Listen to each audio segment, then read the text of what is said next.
नमस्कार, मी तुमचं स्पोकन इंग्लिशच्या व्हिडिओमध्ये स्वागत करते. मागच्या व्हिडिओमध्ये आपण 5 पार्ट्स ऑफ स्पीच बघितले. आता त्यानंतरचे बघूयात. उरलेले 3 पार्ट्स ऑफ स्पीच मी आज इथे सांगणार आहे. आणि मागच्या व्हिडिओसारखंच यामध्ये सुद्धा पार्ट्स ऑफ स्पीचच्या डेफिनेशन्स आणि त्याच्याबरोबरची 2-2 एक्झाम्पल्स सांगून ते आज कंप्लीट करणार आहे. तर बघूया आपण. 6th one, the preposition. Definition लिहिते मी. It is a word which is used with a noun or pronoun to show its relationship with something else. ही आहे डेफिनेशन. आता आपण एक्झाम्पल्स बघू. Example 1, My uncle and aunt are sitting on the bench. On हे काय आहे? Preposition आहे. Second example, The ducks are swimming in the pond. In हे काय आहे? प्रेपोजिशन आहे.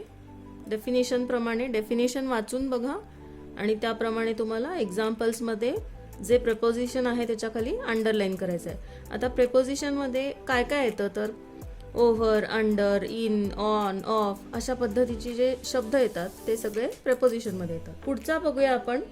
आणि ह्याला शब्दप्रयोगी अव्यय असं म्हणतात. प्रेपोजिशनला द कंजंक्शन. डेफिनेशन बघूया. It is used to join words, clauses और सेंटेन्सेस. ही डेफिनेशन झाली. एक्झाम्पल बघूया. Example 1, Rajesh ran fast but missed the bus. लिहून घेऊया. Rajesh ran fast but missed the bus.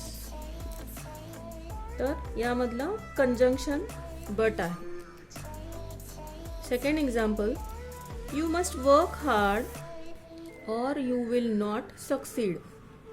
You will not succeed. तर यातलं कंजंक्शन काय आहे? और. डेफिनेशन प्रमाणे हे बरोबर आहे की नाही हे बघा आणि मग अंडरलाईन करा. शेवटचं आहे द इंटरजेक्शन. डेफिनेशन बघूया. It is a word which expresses some sudden feeling. It is a word which expresses some sudden feeling. Examples बघूया. पहिले एक्झाम्पल, ओह गॉड. एक्सक्लामेशन मार्क म्हणजे सडन एक्सप्रेशन असलेलंच काय असतं? इंटरजेक्शन. म्हणून त्याच्याखाली अंडरलाईन करते मी. Save me from ill health. Save me from ill health. Second example बघूया. Hurrah. Exclamation mark. Sudden expression आहे हुर्रा म्हणून मी त्याच्याखालीच अंडरलाईन करते कारण ते इंटरजेक्शन असणार आहे. We have won the match. लक्षात येते? आता मी इथे काही सेंटेन्सेस लिहिते आणि त्यातले आपण पार्ट्स ऑफ स्पीच ओळखूया. Sentence 1, he had received his education. He had received his education at the famous university of Takshashila. Takshashila. आता ह्या सेंटेन्समध्ये काय काय आहे? पार्ट्स ऑफ स्पीच कोणते कोणते आहेत ते बघूया. एज्युकेशन, नाउन, फेमस ॲडजेक्टिव्ह आणि तक्षशिला. तक्षशिला पण नाउन आहे. बरोबर. एकदा डेफिनेशन्स बघा. मागच्या व्हिडिओमध्ये मी सगळ्यांचे डेफिनेशन्स दिले होते पार्ट्स ऑफ स्पीचचे 6 आणि आजच्या व्हिडिओमध्ये उरलेले 3 पार्ट्स ऑफ स्पीच देते. तर डेफिनेशन वाचून त्याप्रमाणेच आपण मार्क करायचे आहेत पार्ट्स ऑफ स्पीच सेंटेन्समधील. सेकंड एक्झाम्पल बघूया. He listened to them patiently and gave judgments without partiality. Okay, so underline करूया कोणकोणते पार्ट्स ऑफ स्पीच येत आहेत. देम काय आहे, प्रनाउन. पेशंटली ॲडवर्ब आणि विदाउट प्रपोजिशन. नीट लक्ष द्या, कोणते कोणते पार्ट्स ऑफ स्पीच आहेत त्याच्या खाली मी बरोबर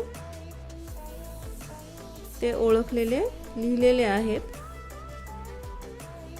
पडताळून बघा एकदा डेफिनेशन प्रमाणे, म्हणजे तुमची प्रॅक्टिस होऊन जाईल. Third example,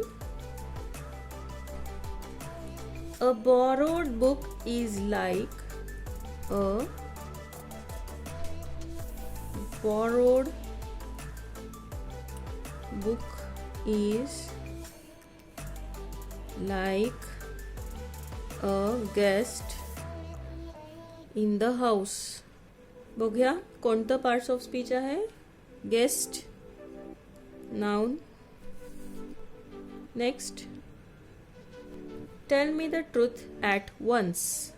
tail me the truth at once. काय काय बघूया. मीच्या खाली अंडरलाईन आहे आणि ट्रूथ. काय काय आहे हे, मी प्रोनाउन आहे आणि ट्रूथ नाउन आहे. समजते का बघा.